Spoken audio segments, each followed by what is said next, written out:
Children, अभी आप लोगों को मैंने यह चैप्टर नंबर 6 की कहानी a grain as big as a hen's egg के बारे में बताया था।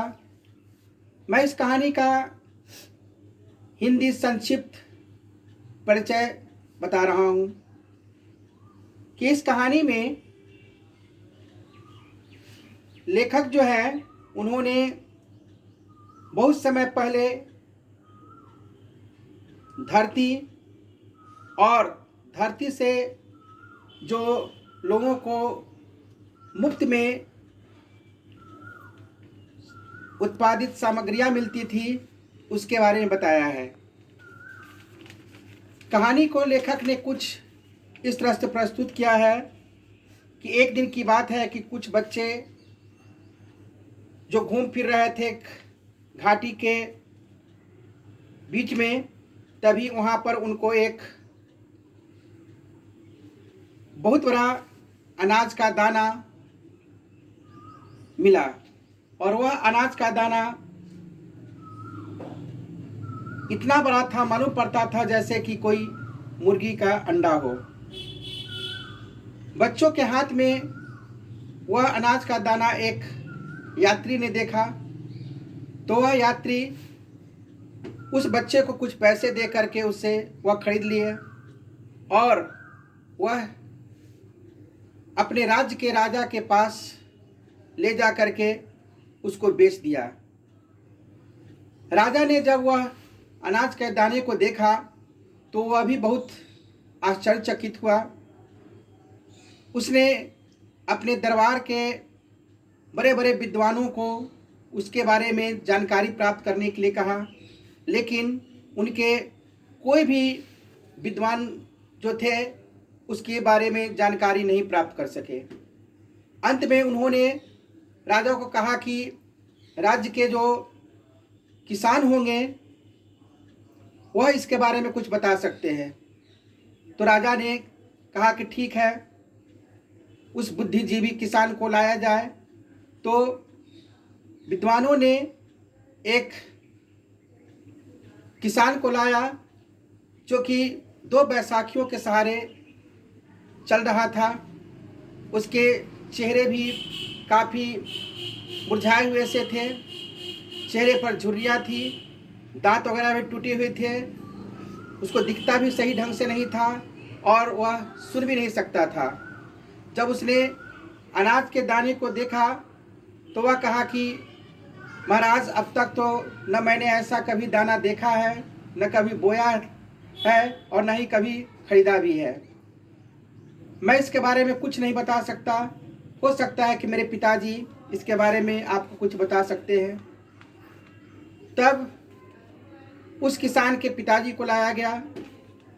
वह उसके पिताजी जो थे जब आए तो वह 2 बैसाखियों के साथ नहीं बल्कि एक बैसाखी के साथ राज दरबार में प्रवेश किया। अपने बेटे की अपेक्षा उसे अपने से बंद कर दीजिएगा, उसे अच्छी तरह से दिख रहा था।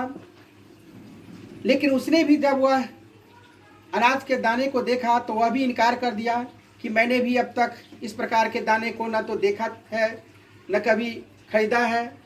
पैसे की तो उस समय कोई बातचीत नहीं थी, क्योंकि पैसे का लोगों के पास में होते ही नहीं थे। वे सिर्फ अनाज का ही एक दूसरे से शेयर करके उलट फेर करके अपनी जीवन निर्वाह करते थे।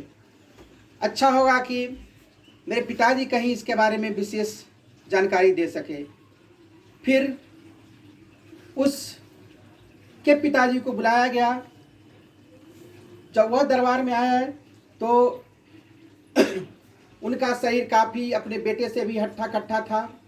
उनके पास में कोई बैसाखी नहीं थी, उनके दांत भी आँख भी अच्छे थे और वे सही ढंग से सुन भी सकते थे।